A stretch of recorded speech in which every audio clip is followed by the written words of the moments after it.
The day the last silver candlestick was carried out of Ashbourne Hall, the Earl realized that even pride could be sold, if only anyone would still pay for it. If you have ever watched a family stand on the edge of ruin, tell me where you are watching from, and stay with this story. Like it, share it, and subscribe.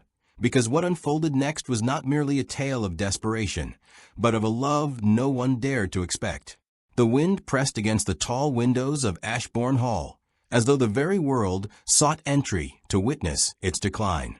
Once, the estate had stood as a monument to lineage and legacy, its polished floors echoing with laughter, its walls adorned with portraits of stern men and graceful women who had never imagined their descendant would one day face such disgrace.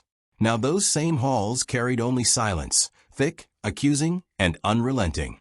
Earl Theodore Ashbourne stood at the center of his study, staring at the empty space where a writing desk had once been. His reflection wavered faintly in the glass of a cabinet that no longer held anything of value. Every item of worth had been catalogued, negotiated, and removed, each departure carving another hollow into his dignity. He had delayed this moment for as long as he could, but the creditors would not wait.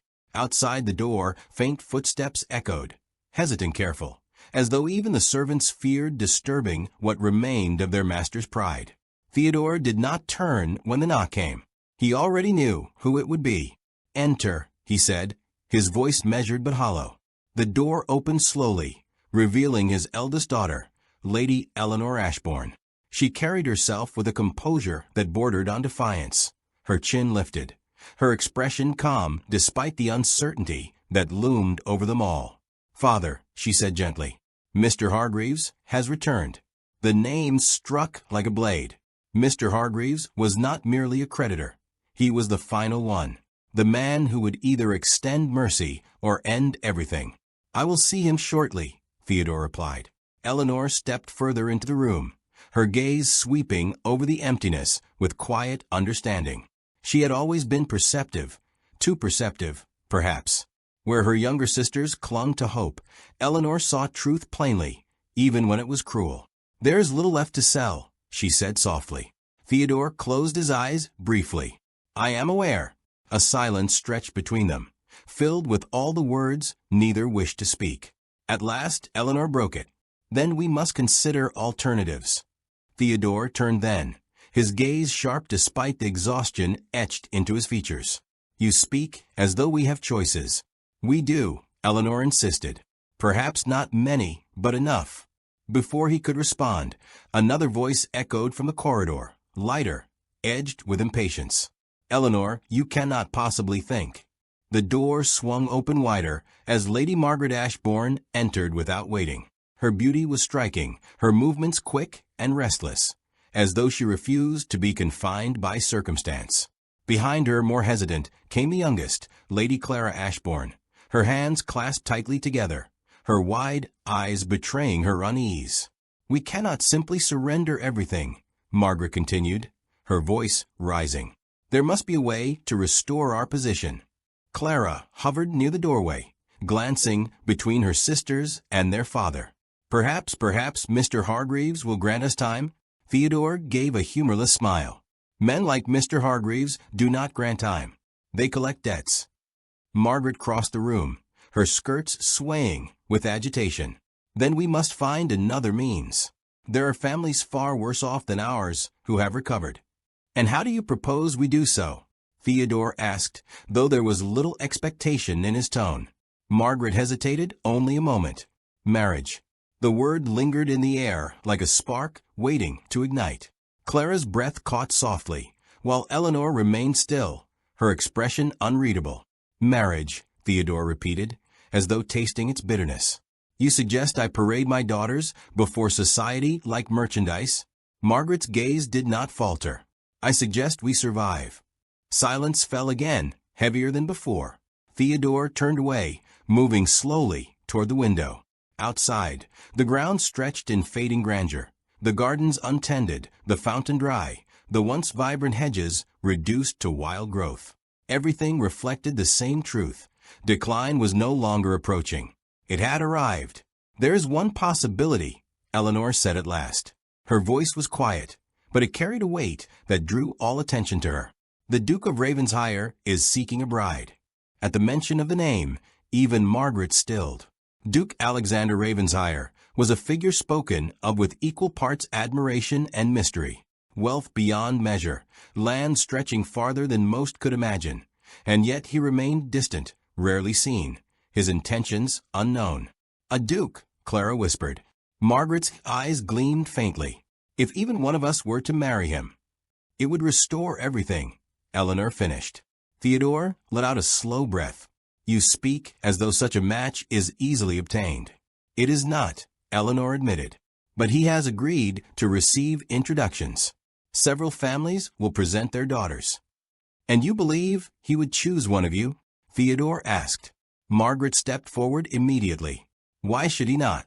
Her confidence was unmistakable, though beneath it flickered something more fragile. Fear, perhaps, or desperation. Clara lowered her gaze. We would try, Father. For you. For all of us. Theodore studied his daughters in silence. Eleanor, composed and resolute. Margaret, fierce and determined. Clara, gentle and hopeful. They were everything he had left. And he was about to risk them. You understand what you are proposing, he said slowly.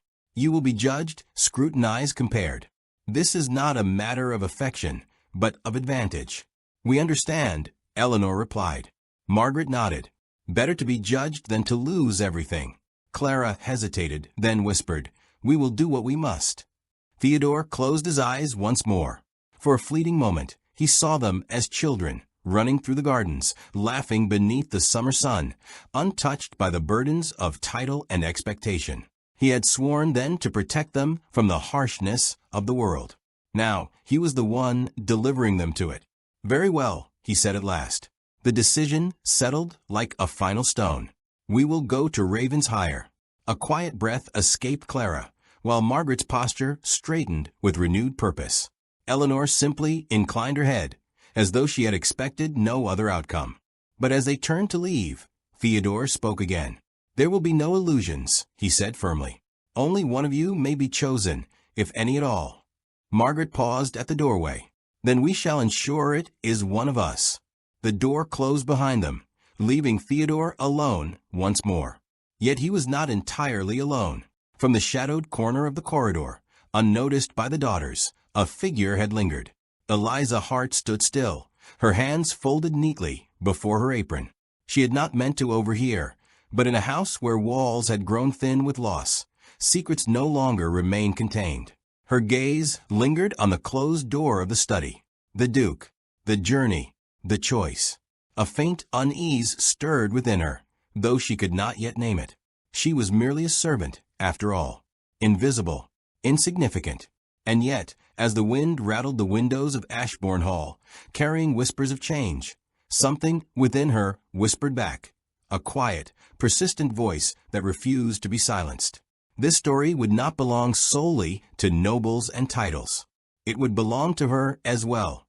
The morning they departed Ashbourne Hall arrived not with grandeur, but with a quiet, reluctant dignity, as though the estate itself wished to preserve what little pride remained in its final farewell. A thin mist clung to the grounds, softening the edges of decay. The once manicured gardens stood in weary silence, their untended branches brushing against one another like whispers of memory.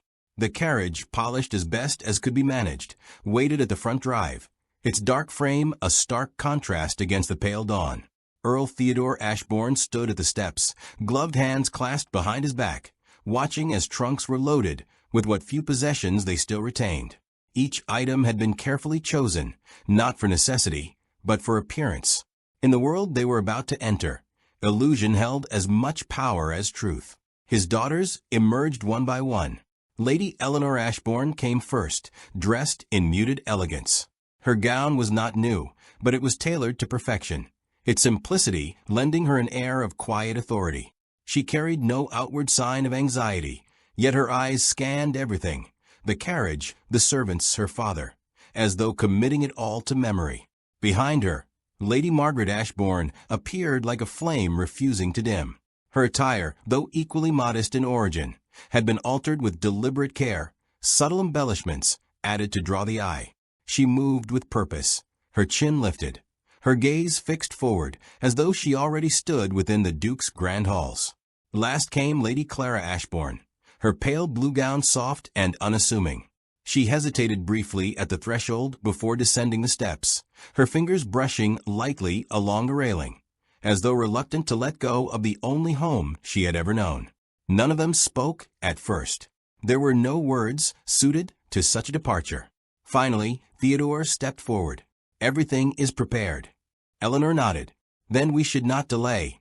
Margaret glanced back at the house only once. "There will be time to return," she said, though whether she meant it as reassurance or determination, even she did not know. Clara lingered, her voice barely above a whisper. "Will it feel the same when we do?" No one answered her. The carriage door opened, and with that, the Ashbourne daughters stepped into a future none of them could yet comprehend. But they were not the only ones leaving. From a distance, moving with practiced quiet, Eliza Hart approached with a small case in her hands. Unlike the daughters, her belongings were few, practical, neatly arranged, and easily carried. Her dress was plain, her presence unobtrusive. Yet her eyes, dark and observant, missed nothing. She paused just short of the carriage, waiting until the Earl acknowledged her. "You will attend to them," Theodore said, his tone firm, though not unkind. "Yes, my lord," Eliza replied, lowering her gaze. There was no question of whether she wished to go. Servants did not choose their paths. But as she climbed into the rear of the carriage, settling into her place with quiet efficiency, she felt again that strange, unshakable sense that this journey was not merely duty. It was something more. The carriage began to move. Ashbourne Hall receded slowly behind them, its silhouette fading into the mist until it became little more than a memory. Inside, silence held for some time. The rhythmic clatter of wheels against the road filled the space between them, steady and unrelenting. It was Margaret who broke it first. "We must consider our approach," she said, her voice sharp with focus. "We cannot simply arrive and hope for fortune." Eleanor inclined her head slightly. "Agreed." Clara looked between them. "Approach." Margaret turned to her. "The Duke will receive many. We must distinguish ourselves." "And how do you propose we do that?" Eleanor asked calmly. Margaret's lips curved faintly. "Charm, presence, confidence." Eleanor studied her. "And sincerity?" Margaret hesitated only for a moment. "If it proves useful." Clara shifted uneasily. "Must it be a competition?" "It already is," Margaret replied. The words settled heavily. Eleanor spoke more gently. "We need not become unkind to one another. Whatever happens, we remain family." Margaret's gaze softened slightly, though her resolve did not waver. "Of course." But beneath her words lay a truth none of them voiced. Only one could succeed. At the rear of the carriage, Eliza remained still, her hands folded in her lap. She listened, though she gave no sign of it, her expression composed. Yet her thoughts moved quietly beneath the surface. Marriage for survival. Affection set aside for advantage. It was not unfamiliar to her, not entirely. She had seen such arrangements before, had witnessed the way they shaped lives and silenced hearts. And yet, her gaze drifted briefly to the window, where the landscape rolled past in shades of green and gray. Somewhere ahead lay Duke Alexander Ravenshire, a man she had never met, a man whose decision would alter everything. The journey stretched across hours, then days. They passed through villages and open countryside, stopping only when necessary. With each mile, the world seemed to shift, growing grander, more ordered, as though drawing closer to a center of power. Margaret grew increasingly restless, rehearsing conversations aloud, adjusting her posture, refining every detail of her presentation. Clara, by contrast, grew quieter, her thoughts turning inward. She watched the passing scenery with a wistfulness she could not fully explain. Eleanor remained composed, though her attention never wavered. She observed everything: the behavior of those they passed, the condition of estates, the subtle indicators of wealth and influence. She was preparing, always preparing. And Eliza simply watched, not with ambition, not with fear, but with a calm awareness that seemed almost at odds with her station. On the third evening, As the sun dipped low and painted the horizon in gold, the carriage slowed. "We are nearing Ravensshire lands," the driver called. The air itself seemed to change. The road grew smoother, lined with ancient trees whose branches arched overhead like a cathedral of nature. Beyond them, glimpses of vast fields and distant structures hinted at a scale far beyond Ashbourne's faded grandeur. Clara leaned forward slightly. "It is beautiful." Margaret's eyes sharpened. "It is power." Eleanor said nothing, but her gaze remained fixed ahead. At last, the trees parted, and there it stood, the estate of Ravensshire, vast, imposing, and undeniably magnificent. Its stone facade rose against the fading light, windows gleaming like watchful eyes. Towers stretched upward, their silhouettes commanding the sky itself. Every detail spoke of wealth, of permanence, of a legacy untouched by ruin. The carriage came to a stop. For a moment, no one moved. Then Eleanor drew a steady breath. "This is it." Margaret's lips curved with determination. "Then let us begin." Clara clasped her hands together. "May we be enough." At the rear, Eliza remained silent. But as the carriage door opened and the first step toward Ravensshire was taken, her heart stirred, not with fear, but with a quiet certainty. Something awaited her here, something unexpected, and perhaps something that would change not only her fate, but all of theirs. The moment the Ashbourne carriage halted before the grand entrance of Ravensshire, it became clear that this was not merely a visit, it was an unspoken trial, and every eye present was already passing judgment. The wide stone steps of the estate were alive with motion. Footmen in immaculate livery stood in precise formation, their posture rigid, their expressions unreadable. Carriages of every size and design lined the sweeping drive, each bearing crests more impressive than the last. The air itself seemed charged with expectation, laced with the faint hum of hushed conversations and carefully concealed ambition. Lady Margaret Ashbourne was the first to descend. She did so with deliberate grace, her gloved hand resting lightly upon the footman's arm, her chin lifted just enough to suggest confidence without arrogance. Her eyes swept across the gathered guests, measuring, assessing, refusing to be diminished by the opulence surrounding her. "We are not lesser," she murmured under her breath, more to herself than anyone else. Behind her, Lady Eleanor Ashbourne followed, her composure unshaken. Where Margaret burned brightly, Eleanor moved like a steady flame, controlled, unwavering. She offered a polite nod to those nearby, neither seeking nor avoiding attention. Lady Clara Ashbourne came last among the sisters, her steps careful, her gaze wide with quiet wonder. The sheer scale of Ravensshire seemed to overwhelm her senses, the polished marble, the towering columns, the distant echo of music drifting from within. "It feels like a dream," she whispered. "Then do not wake from it too soon," Margaret replied, her tone edged with purpose. From the rear, unnoticed as always, Eliza Hart stepped down quietly, carrying a small case. Her plain attire rendered her invisible among the grandeur, her presence blending seamlessly with the other attendants who moved about their duties with practiced efficiency. Yet her eyes lingered, not on the guests, nor the display of wealth, but on the estate itself. Ravensshire was not merely grand. It was watchful. Inside, the great hall unfolded in breathtaking detail. Chandeliers cast warm light across polished floors, their reflections shimmering like liquid gold. Walls adorned with intricate carvings and portraits of long-departed nobility bore silent witness to generations of power and prestige. Guests gathered in clusters, their voices low, their laughter measured.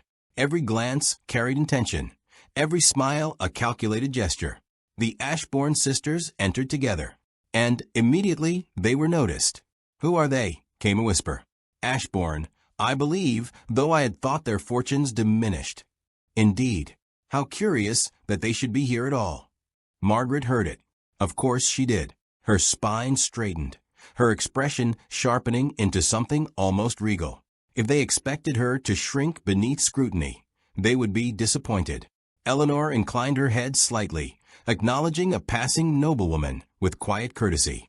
She neither confirmed nor denied the murmurs. Silence, she knew, often held more power than defense. Clara stayed close, her hand brushing lightly against Eleanor's sleeve, drawing comfort from her presence. At the edge of the hall, Eliza paused. She did not step fully inside.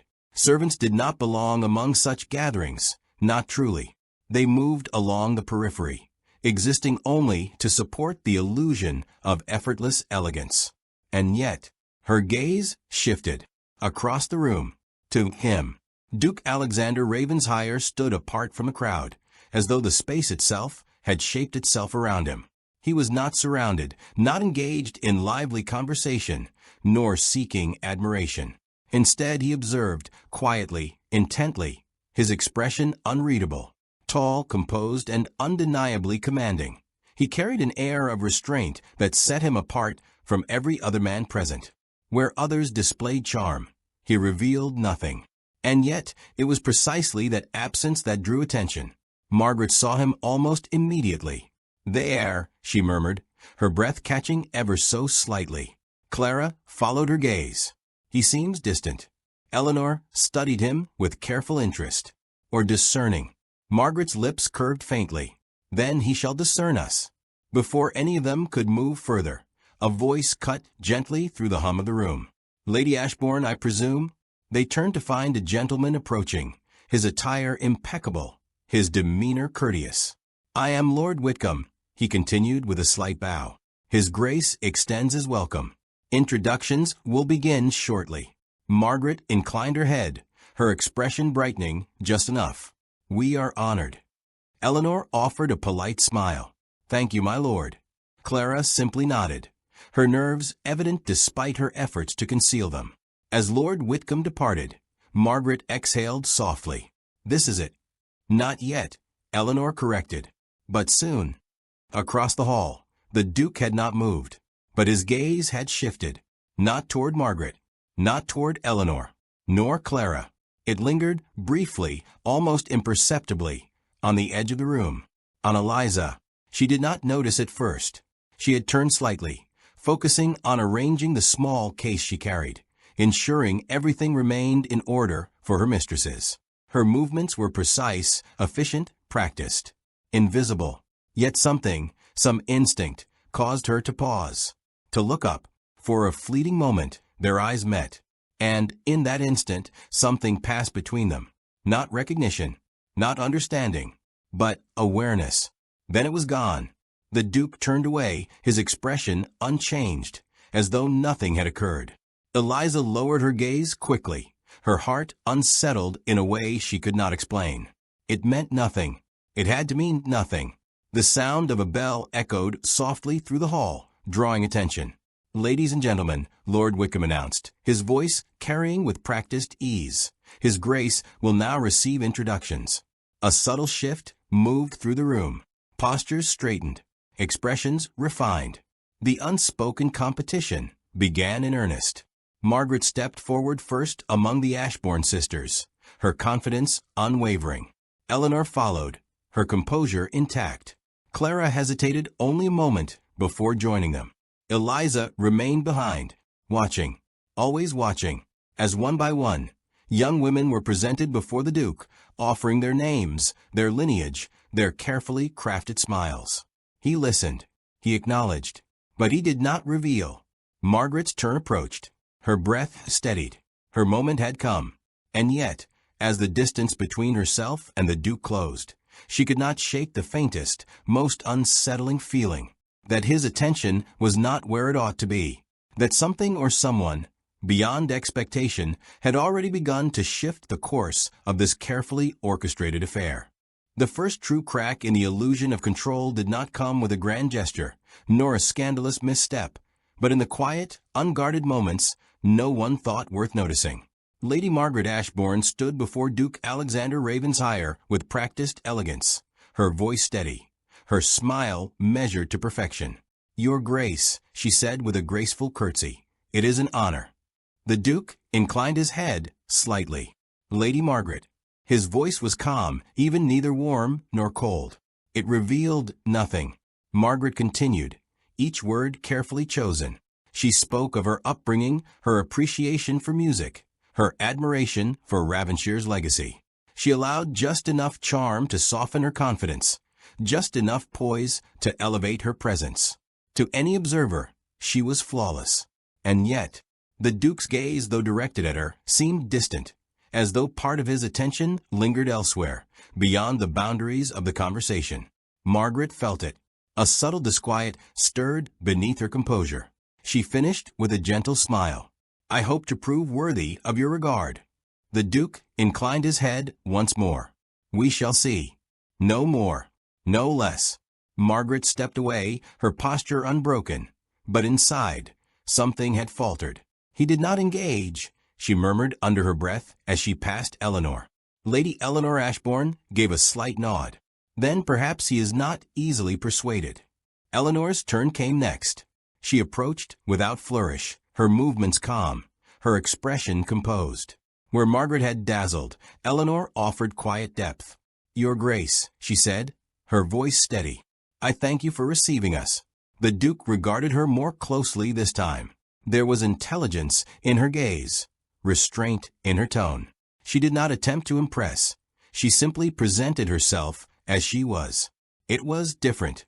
They spoke briefly of land, of responsibility, of the burdens carried by those born into expectation. For a moment, something almost resembling interest flickered in the Duke's expression.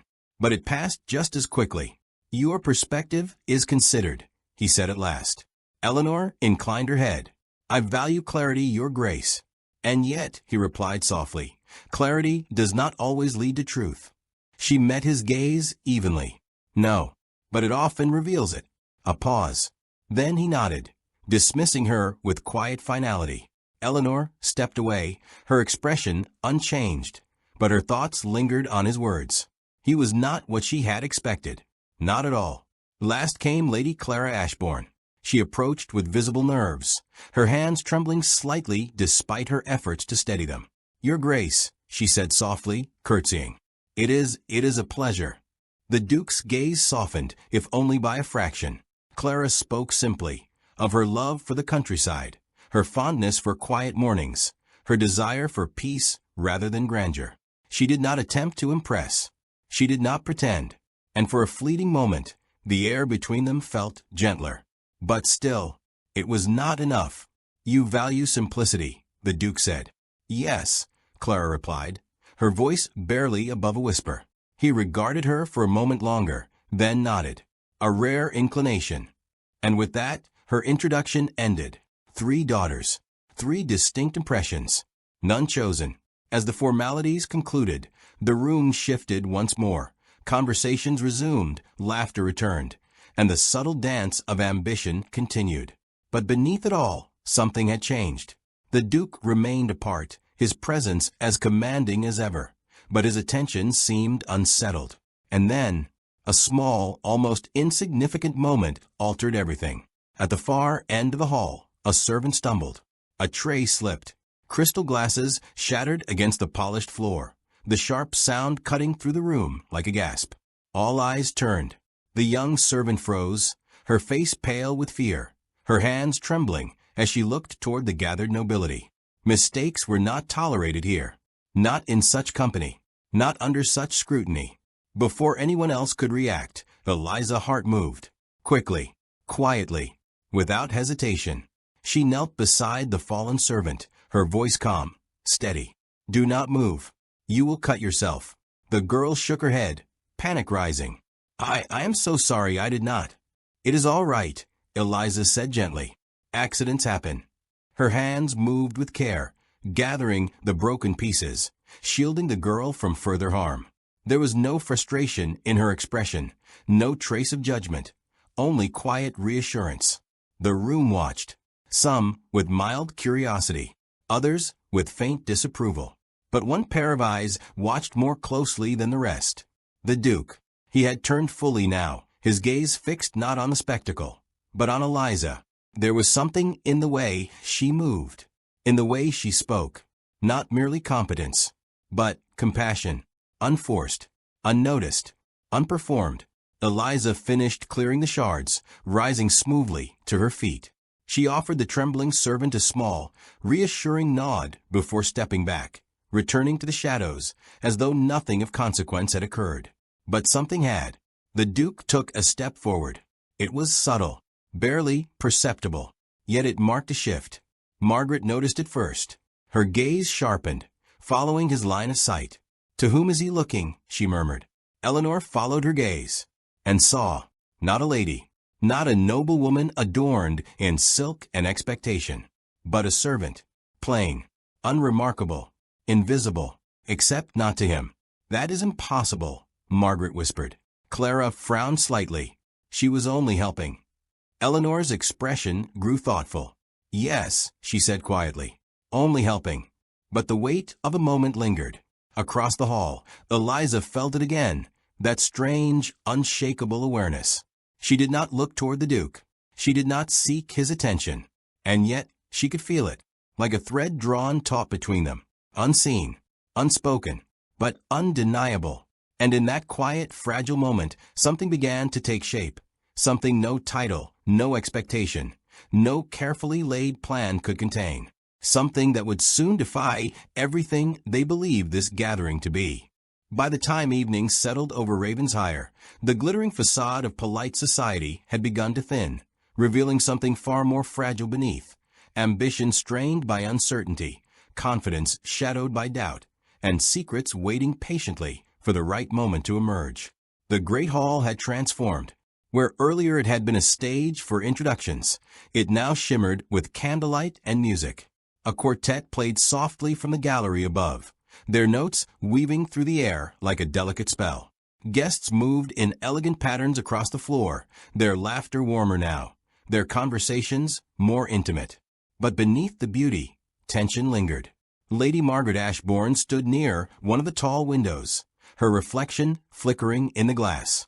Her smile remained perfectly composed, yet her eyes betrayed her thoughts, sharp, restless, searching. "He noticed her," she said quietly.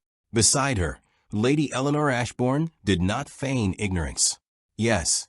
Margaret turned, her voice tightening. "A servant, Eleanor." Eleanor's gaze remained steady. "A person. That is not the point." "No," Eleanor replied calmly. "It is precisely the point." Margaret exhaled sharply, turning back to the window.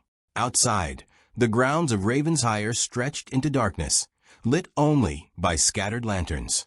Somewhere out there lay the vast power they had come to claim. And yet, it seemed to slip further from reach with every passing moment. "I will not be overlooked," Margaret said, more to herself than to her sister. Eleanor studied her. "Then do not allow yourself to become consumed by what you cannot control." Margaret's lips pressed into a thin line. "Everything can be influenced." "Not everything," Eleanor said softly. Across the room, Lady Clara Ashbourne moved more hesitantly, her steps guided by gentle invitations rather than ambition. She had accepted a dance earlier, her movements light, her smile sincere, but her attention drifted often, her thoughts elsewhere. She found herself drawn, again and again, to the edges of the room, to where Eliza stood. Eliza Hart remained near the periphery, assisting where needed, her presence quiet and efficient. She adjusted a misplaced arrangement of flowers, ensured glasses were filled, and offered assistance before it was even requested. She belonged to the rhythm of the room, and yet she did not belong within it. Clara approached her softly. "You must be tired." Eliza turned slightly, surprised by the attention. "No, my lady. You have been on your feet all day." "It is my duty." Clara hesitated, then smiled gently. "You are very kind." Eliza lowered her gaze. "I only do what is required." Clara studied her for a moment longer. "I think you do more than that." Before Eliza could respond, a voice interrupted. "You should not linger among servants, Clara." Margaret had approached, her expression controlled but firm. Clara stepped back slightly. "I was only speaking with her." Margaret's gaze flicked briefly toward Eliza, dismissive. "There are more important matters to attend to." Eliza remained still, her expression unchanged, but the words lingered. Clara hesitated, then allowed herself to be guided away. Eleanor, watching from a distance, said nothing, but she noticed everything. Meanwhile, beyond the grand hall, in a quieter wing of Ravensshire, the Duke stood alone. Duke Alexander Ravenshire gazed out over the darkened grounds, his expression thoughtful, his posture rigid with restraint. The evening had unfolded as expected. Introductions, impressions, carefully constructed personas. And yet, something had disrupted the pattern. A moment, a glance, a presence that did not belong, and yet had felt more genuine than anything else he had encountered that day. He exhaled slowly. Curious, he murmured. Behind him, the door opened quietly. Your Grace. He did not turn. You have something to report, Whitcomb? Lord Whitcomb stepped forward. Only observations. The Ashbourne daughters have drawn some attention. They would, the Duke replied. Their circumstances are widely known. Desperation often sharpens ambition. Whitcomb hesitated. And yet, it was not their ambition that seemed to capture your interest. A pause. The Duke turned then, his gaze cool, but not unkind. You presume much. I observe. Whitcomb corrected gently. Silence stretched between them. Then, after a moment, the Duke spoke again. The servant girl. Whitcomb blinked, just once. Eliza Hart. You know her name. I make it my business to know all who reside within Ravensshire. The Duke considered this. What do you know of her? Whitcomb's expression grew more thoughtful. Very little, in truth. She entered service some years ago. No notable connections. No family of consequence. And yet, Whitcomb allowed himself a faint smile. And yet, she conducts herself with a degree of composure uncommon for her station. The Duke turned back toward the window. Composure or concealment? Perhaps both. The words lingered. Back in the hall, Eliza continued her duties, unaware of the conversation unfolding beyond her reach, but not entirely unaware of something else. That same quiet pull, that same unspoken awareness. It followed her now, threading through the evening like a whisper she could not escape. She moved toward a side corridor, carrying a tray to be replenished. And there, she paused. The corridor was dimly lit, the noise of the hall softened by distance. For a moment, she allowed herself a breath of stillness. But she was not alone. Footsteps approached, measured, unhurried. She turned, and found herself face to face with him. The Duke. For a moment, neither spoke. The air between them felt different here. Removed from the scrutiny of the hall. Unshielded. Eliza lowered her gaze immediately. Your Grace. You are not afraid, he said. The words caught her off guard. She hesitated. Should I be? A flicker of something, interest, perhaps, crossed his expression. Most are. I am accustomed to observing, she replied quietly. Not being observed. And yet, he said, stepping slightly closer, you do not shrink from it. Her heart stirred, though her expression remained composed. It is not my place to draw attention. No, he agreed. It is not. Another pause. Then more softly, and yet you do. Eliza did not know how to answer that. So she did not. Instead, she inclined her head slightly. If you will excuse me, Your Grace. She moved to pass him. But for the briefest moment, he stepped aside, not dismissing her, but allowing her passage, as though acknowledging something unspoken. Eliza walked on, her steps steady, her thoughts anything but. Behind her, the Duke remained still, watching, considering, and, perhaps, for the first time in a very long while, questioning. By the following afternoon, what had begun as a refined social gathering had sharpened into something far more consequential, a quiet battlefield where every glance, every word, and every gesture carried the weight of fate. The guests were assembled once more in the great hall of Ravensshire. Sunlight streamed through the tall windows, illuminating the polished floors and casting long reflections that seemed to stretch endlessly beneath their feet. Conversations were hushed today, anticipation threading through the air like a held breath. Everyone knew. A decision was to be made. Lady Margaret Ashbourne stood tall among the gathered ladies, her poise immaculate, her expression carefully composed. She had not faltered, not once. Every movement, every word had been deliberate, refined, perfected. This was her moment. Beside her, Lady Eleanor Ashbourne remained calm, though her gaze held a quiet intensity. She had observed more than she had spoken, measured more than she had displayed. Lady Clara Ashbourne clasped her hands together, her heart fluttering with anxious hope. She did not expect to be chosen, but neither could she entirely silence the fragile wish. At the edge of the room, nearly invisible among the attendants, stood Eliza Hart. She had no reason to be here, no expectation, no role in what was about to unfold, and yet she remained, still, quiet, watching. The doors at the far end of the hall opened, and Duke Alexander Ravensshire entered. The room fell into immediate silence. He moved with calm authority, his presence commanding without effort. There was no need for announcement, no need for display. Every eye followed him as he crossed the hall and came to a stop before the assembled guests. For a moment, he said nothing. His gaze passed over the room slowly, deliberately, taking in each face, each expectation, each carefully constructed illusion. Then, at last, he spoke. "I am aware," he began, his voice steady, carrying effortlessly through the hall, "that many among you have come here with purpose." A faint ripple moved through the crowd. "Marriage," he continued, "is often regarded as an arrangement of advantage, a union of families, a consolidation of power." Margaret's chin lifted slightly. Eleanor's gaze sharpened. Clara held her breath. Eliza remained still. "But," the Duke said, his tone shifting ever so slightly, "I find myself disinclined to follow expectation." A murmur quickly suppressed. Lord Whitcomb stood nearby, his expression carefully neutral.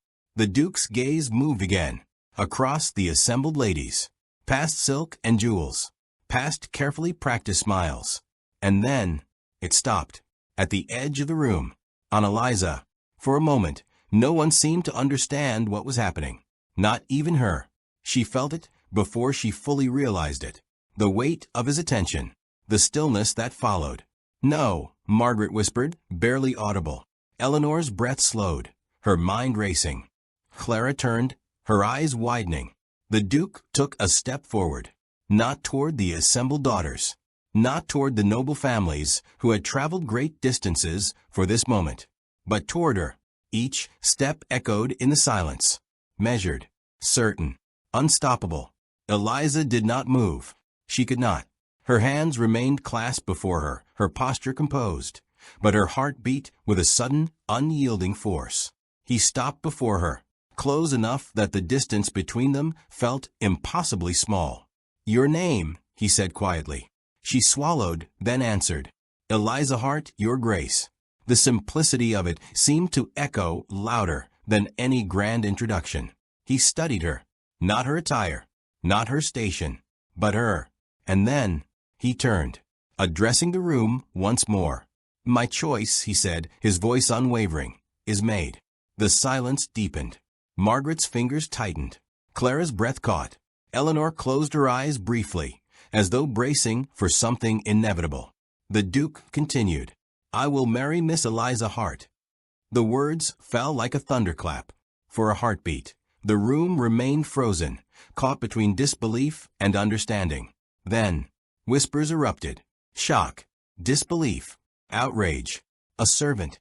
"This is absurd. He cannot be serious." Margaret stepped forward before she could stop herself. "Your Grace, surely there has been some misunderstanding." Eleanor reached for her arm, but too late. The Duke's gaze shifted to Margaret, cool and unyielding. "There is no misunderstanding." "She is not," Margaret faltered, struggling to contain her emotion. "She is not suitable." A dangerous stillness settled. "Suitable," the Duke repeated softly. Eleanor stepped forward then, her voice calm but firm. "Margaret." But the damage had been done. The Duke's gaze returned to Eliza. "Suitability," he said, "is often mistaken for compliance." The room fell silent once more. Eliza stood motionless, her mind struggling to comprehend what had just occurred. This could not be real. This could not be happening. She began, her voice barely steady. "Your Grace, I believe." "You believe this is an error," he finished. She hesitated. "Yes." A pause. Then, quietly but unmistakably, he said, "It is not." The certainty in his voice left no room for doubt. Across the room, Margaret stood frozen, her expression fractured by disbelief and fury. Clara looked between Eliza and the Duke, her eyes filled with confusion and something softer, something like awe. Eleanor remained still, but within her something shifted. Not shock, not outrage, but understanding. This had never been a conventional choice, and perhaps it had never been meant to be. As the whispers grew louder, the foundations of expectation began to crumble. Titles, status, rank, all rendered suddenly meaningless in the face of a single, undeniable truth. The Duke had chosen, and he had chosen her. The silence that followed the Duke's declaration did not last. It shattered, violently and completely, beneath the weight of outrage. Voices rose, no longer restrained by etiquette. A scandal. Unthinkable. He has lost all sense. The great hall of Ravenshire, once a stage of elegance and controlled ambition, dissolved into chaos. Fans snapped shut, gloved hands lifted in disbelief, and carefully measured expressions gave way to raw, unfiltered emotion. At the center of it all stood Eliza Hart, still, silent, as though the storm raged around her without quite touching her yet. But it would. It already had. This cannot stand. The voice cut through the noise with sharp authority. Earl Theodore Ashbourne stepped forward, his face flushed with a mixture of humiliation and fury. He had arrived earlier that morning, summoned with the expectation of witnessing triumph, of seeing one of his daughters secure their future. Instead, he found himself at the center of disgrace. "My daughters were brought here under the understanding of propriety," he continued, his voice trembling despite his effort to control it. This mockery. It is no mockery. Duke Alexander Ravenshire did not raise his voice. He did not need to. The authority in it silenced the room more effectively than any shout. The Earl turned toward him, his pride wounded beyond concealment. "You would cast aside noble lineage for," he stopped himself, though the implication lingered heavily in the air. "For honesty," the Duke said. The simplicity of the word seemed to strike harder than any insult. The Earl's expression darkened. "You presume much, your grace, and you presume that birth alone determines worth," the Duke replied evenly. A murmur rippled through the crowd. The Earl faltered, not because he lacked an answer, but because he had never expected to be challenged so openly. Behind him, Lady Margaret Ashbourne stood rigid, her composure finally breaking. "This is absurd," she said, her voice trembling with restrained fury. "We were invited here, presented, judged." "And you were," the Duke replied. Her breath caught. "Then how could you possibly?"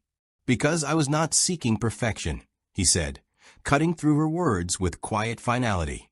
"I was seeking truth." Margaret stared at him, her eyes burning. "And you found that in her?" The question hung, sharp and cutting. The Duke did not hesitate. "Yes." The single word landed like a blow. Margaret's composure shattered completely then.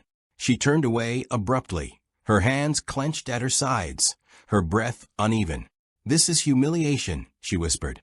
Nearby, Lady Clara Ashbourne stood frozen, her emotions tangled between shock and something deeper, something she could not yet name. She looked at Eliza, really looked at her, not as a servant, not as someone beneath her, but as the woman who had just been chosen above them all. And she did not see arrogance. She did not see triumph. She saw fear, confusion, and a quiet, trembling strength. Clara stepped forward hesitantly. Eliza. The name felt strange on her tongue now, carrying a weight it had never held before. Eliza turned slightly, her expression composed but pale. "My lady," she said softly. Clara hesitated, then asked the question no one else had thought to ask. "Do you want this?" The room stilled again. All eyes turned, not to the Duke, but to Eliza. For the first time, the choice seemed to belong not to power, but to her. Eliza's breath caught. She had not expected this, had not prepared for it. Her gaze flickered briefly toward the Duke. He did not speak, did not intervene. He simply watched, waiting, allowing her the space to answer. She began, her voice unsteady. She looked around the room, the faces filled with judgment, disbelief, resentment. Then, at the Ashbourne sisters. Margaret, wounded and furious. Eleanor, silent and searching. Clara, gentle and uncertain. And finally, at the Duke, steady, unyielding, certain. Eliza swallowed, her hands tightening slightly. "I do not understand it," she admitted. A ripple moved through the crowd. "But," she continued, her voice gaining the faintest trace of strength, "I do not believe it is given lightly." The Duke's gaze softened, just perceptibly. The Earl scoffed. "You speak as though you belong in this decision." Eliza turned to him then, and for the first time there was something in her expression that had not been there before. Not defiance, but dignity. "I do not presume to belong anywhere, my lord," she said quietly, "but I will not pretend I am nothing." The words fell into the silence with quiet force. Eleanor's eyes widened slightly. Margaret turned back, startled. Clara's lips parted in awe. Even the Earl faltered, because in that moment, she was no longer invisible. The Duke stepped forward once more, his presence anchoring the shifting room. "This matter is not open to debate," he said. "My decision stands." The finality in his voice left no room for argument. And yet, the consequences had only begun. The guests began to withdraw, their whispers following them like shadows. Scandal would spread, reputations would tremble, and Ravensshire itself would not escape unscathed. The Earl stood motionless, his pride fractured, his plans undone. Margaret turned away, unable to bear the sight any longer. Clara lingered, her gaze still on Eliza. Eleanor remained where she was, her thoughts moving with quiet intensity. And at the center of it all, Eliza stood beside the Duke, not elevated, not transformed, but seen, for the first time. And though the world around her seemed determined to reject it, something had already begun that could not be undone. The days that followed the Duke's declaration did not bring calm, they brought scrutiny. Ravensshire, once a symbol of unshaken power, had become the center of whispered scandal. Letters arrived in steady streams, sealed with crests of noble houses, each bearing thinly veiled concern or outright disapproval. Invitations were quietly withdrawn. Long-standing alliances hesitated, and within the estate itself the atmosphere had shifted. Not openly, not crudely, but undeniably. Eliza Hart felt it in every glance that lingered too long, in every conversation that hushed when she entered, in every polite gesture that carried the weight of reluctant obligation rather than genuine respect. She moved now through Ravensshire not as a servant, but not yet as something else. Suspended, uncertain, alone. The chambers prepared for her were grand beyond anything she had ever known. Silk drapes framed tall windows overlooking endless grounds. A bed adorned with fine linens stood at the center, untouched by familiarity. It was beautiful, and it was suffocating.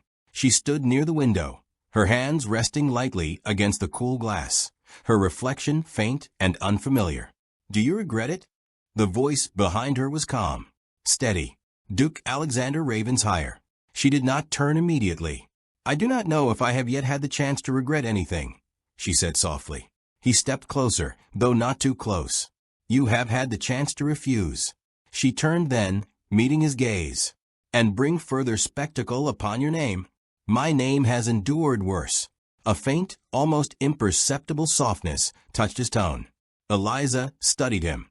"You do not seem a man who invites chaos lightly." "I do not." "Then why?" she asked. The question lingered, unadorned, unavoidable. He did not answer at once. Instead, his gaze shifted slightly, as though searching for something beyond the room, beyond the moment. "Because everything else felt constructed," he said at last. "Rehearsed, predictable." "And I did not?" she asked quietly. "No," he replied. The certainty in his voice unsettled her more than doubt would have. "You saw me for a moment," she said. "That is all." "And yet," he said, "it was more than I have seen of anyone else." She looked away, her thoughts unsteady. "You do not know me," she murmured. "Then allow me to."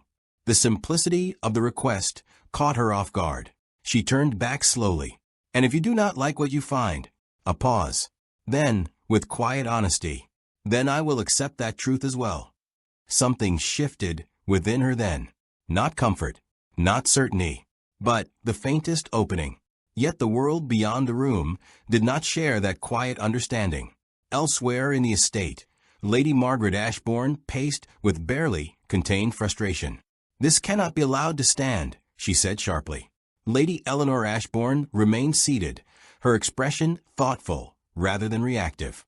"It already stands," she replied. Margaret turned on her. "You accept this?" "I observe it. That is not the same." "No," Eleanor agreed. "It is more useful." Margaret exhaled sharply. "We were humiliated." "Yes. And you would simply watch." Eleanor met her gaze. "I would understand." Margaret's frustration faltered, replaced by something more uncertain. Clara, standing nearby, spoke softly. "I do not think she wished for this." Margaret scoffed. "No one forced her to accept it." Clara hesitated. "Did they not?" The question lingered, unanswered, uncomfortable. Meanwhile, beyond the walls of Ravenshire, society had begun to shape its narrative. A duke undone by impulse. A servant elevated beyond her place. A scandal waiting to collapse under its own defiance. And within it all, two individuals standing at the center of something neither fully understood. That evening, a formal dinner was held. Not in celebration, but in defiance. Guests who remained attended out of obligation as much as curiosity. The atmosphere was restrained, conversations measured, eyes observant. Eliza entered beside the Duke. Every movement felt magnified, every step deliberate. She could feel their judgment like a physical presence. But she did not falter, not outwardly. At the table, silence lingered longer than comfort allowed. Then, slowly, conversation resumed. Polite, guarded, testing.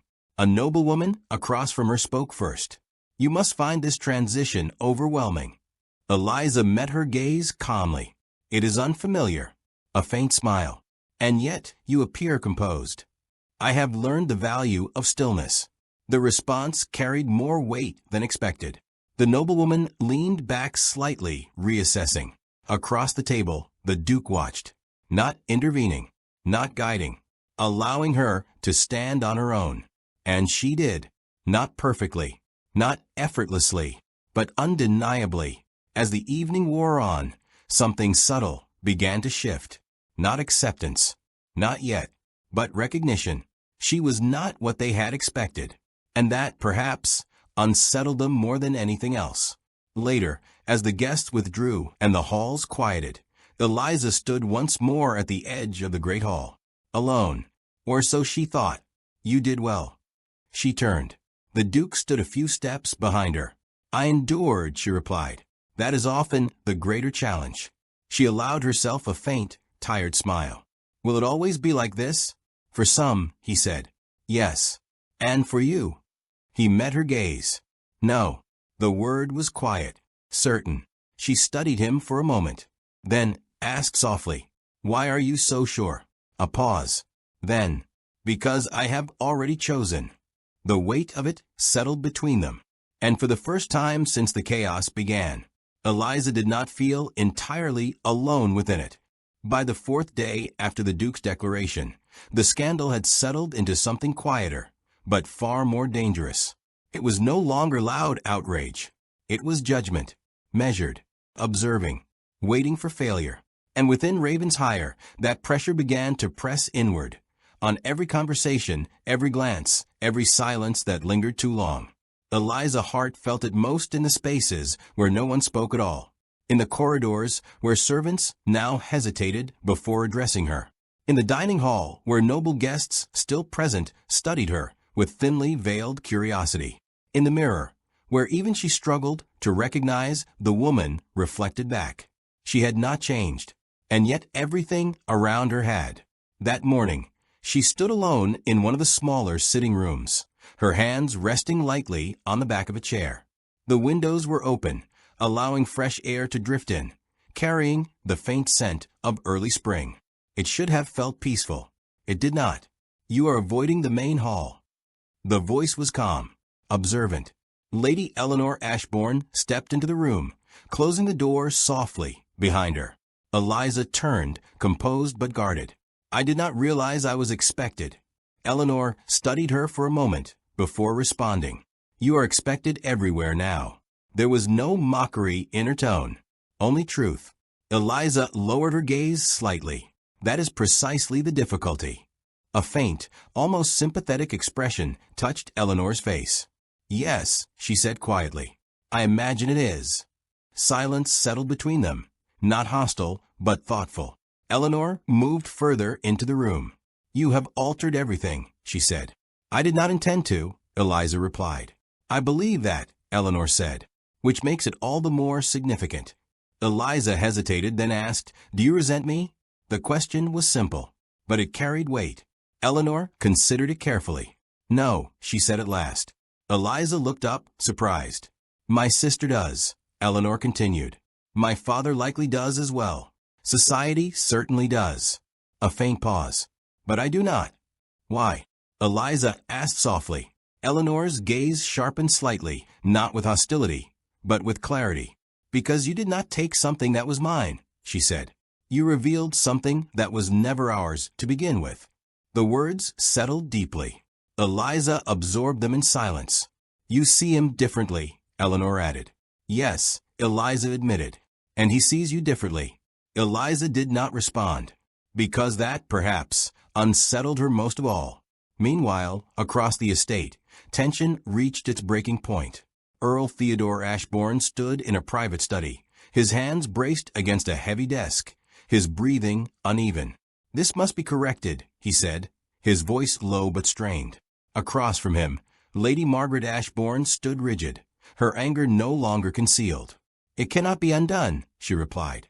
"It can," he insisted. "There are expectations, standards. This will not be accepted."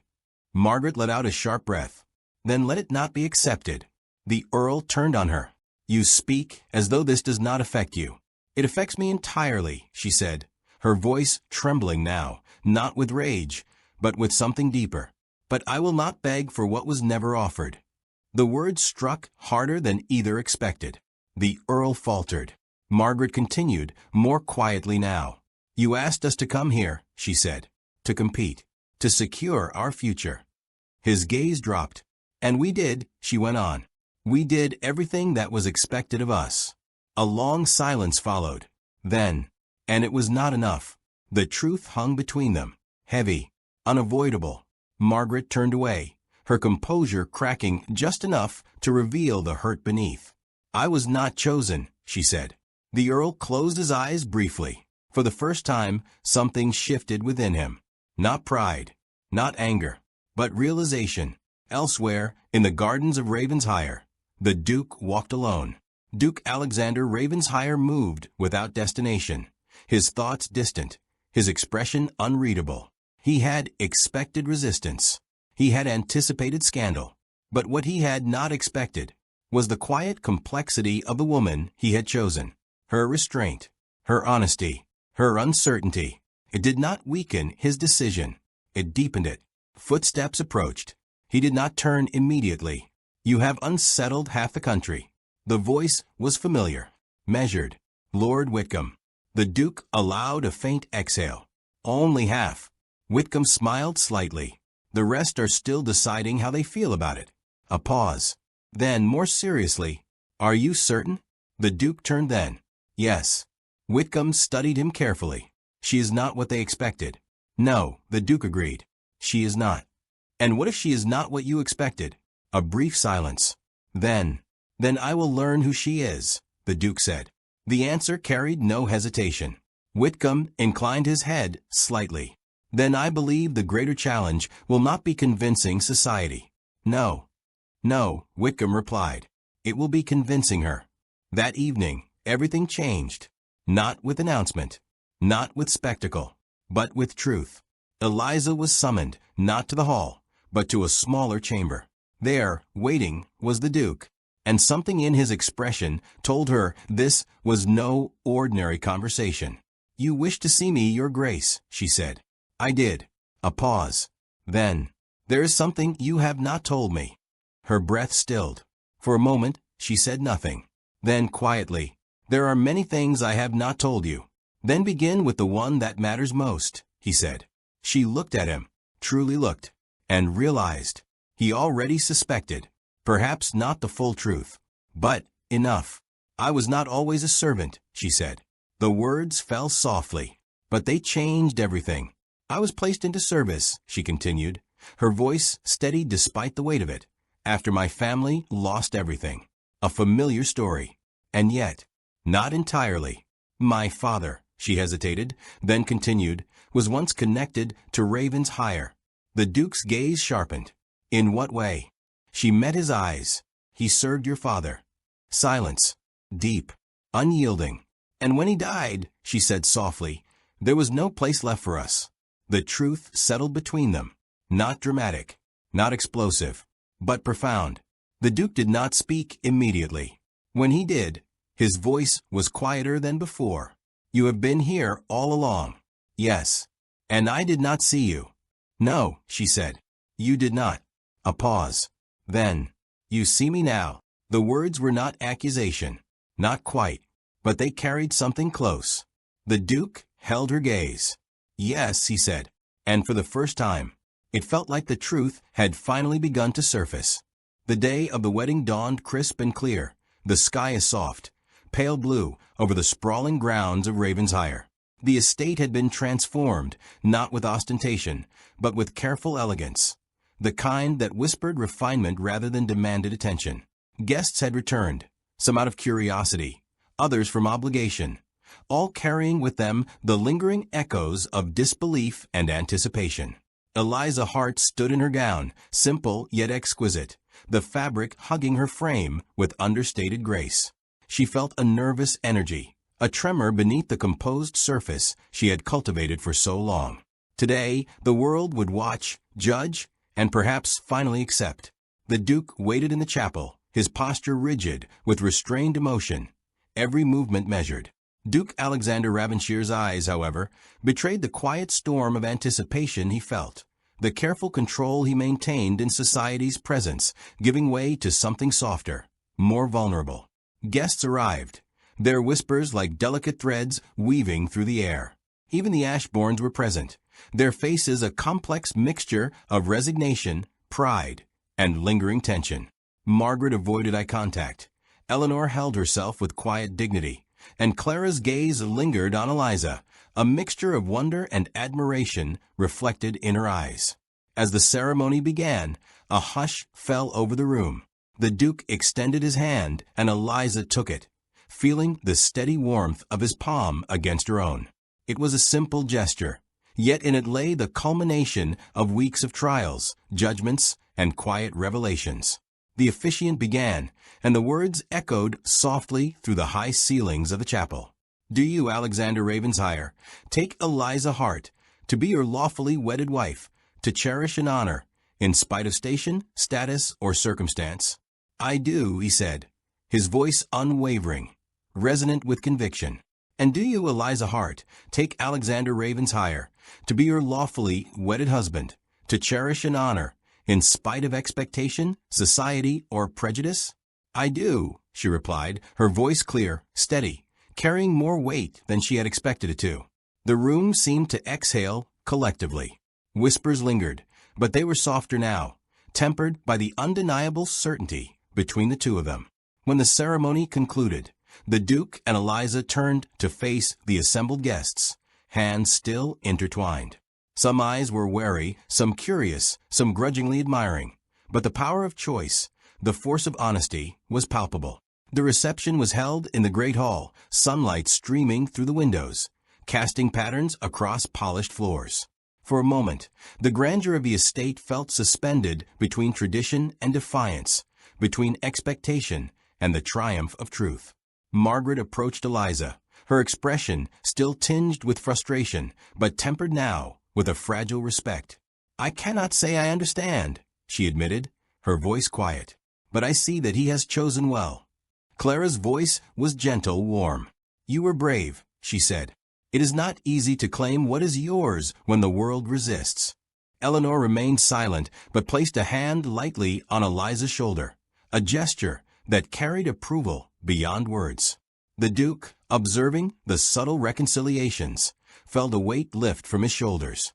He had chosen not for expectation or obligation, but for truth, and that choice had reshaped more than his own destiny. Later, when the crowd had dispersed and the estate was quiet once more, the Duke and Eliza stood together on the balcony overlooking the gardens. The air was cool, carrying the scent of blossoming flowers, and the distant horizon glowed with the warm hues of sunset. "You have endured so much," he said quietly, "and yet you are still here." "I had to," she replied softly, "because some things are worth standing for even when the world resists." He turned to her, eyes steady and unwavering. "Then we endure together." And in that moment every challenge, every whisper of doubt, every expectation set aside, crystallized into something irrefutable. Love born not of convenience or ambition, but of recognition, choice, and courage. The Ashbournes, the guests, the estate, they had witnessed a shift in the tide of society's expectations. A servant girl had been chosen by a duke, and in doing so, she had shown the world the quiet power of integrity, strength, and unwavering heart. As the sun dipped below the horizon, painting the sky with streaks of gold and rose, Eliza and Alexander stood hand in hand, looking toward a future not defined by scandal or status, but by the truth they had claimed together. And in that truth there was freedom, acceptance, and the enduring warmth of love finally recognized and fully returned. The days that followed the wedding were quiet, but not idle. Ravensshire had begun to breathe differently, as if the walls themselves had absorbed the courage and conviction of its new mistress. The scandal had not vanished, but it had transformed, softened by the undeniable reality that the Duke had chosen not for wealth or title, but for truth. Eliza's heart moved through her new home with a grace that had nothing to do with gowns or jewels. She was not performing. She was simply herself, and in that authenticity lay a power greater than any social standing. Each step, each gesture carried the quiet strength of someone who had survived expectation and judgment, and emerged unbowed. Duke Alexander Ravensshire remained close, a steady presence. He never dictated her actions, never overshadowed her. Instead, he supported, observed, and cherished. Their love was not fiery in spectacle, but enduring in its subtle constancy, a quiet assertion that the world's rules mattered less than the truth they held together. The Ashbournes began to reconcile with reality. Margaret's pride slowly gave way to grudging respect. Eleanor's wisdom guided her to acceptance. Clara's empathy blossomed into genuine admiration. The sisters visited often, and though there were moments of awkwardness, their bonds were renewed, strengthened by the recognition that worth was measured not by title, but by character.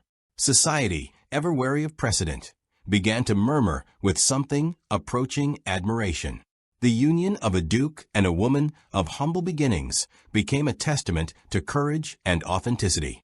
It inspired, unsettled, and eventually softened the rigid expectations that had governed so many lives. In private moments, the Duke and Eliza found peace. They walked the gardens, spoke under the shade of ancient oaks, and shared quiet meals by candlelight. Their conversations were filled with honesty, laughter, and the small intimacies of a love forged through trials. The future, once uncertain, now stretched before them, bright, unshakable, and wholly theirs. Eliza often reflected on her journey, the humiliation, the whispers, the doubt. She understood now that every challenge had prepared her for this moment, not as a servant, not as a titleless woman, but as someone seen, chosen, and loved for exactly who she was. The lessons of endurance, courage, and integrity had reshaped her entirely, and she carried them forward with quiet dignity. The Duke, in turn, reflected on the rare clarity of choice.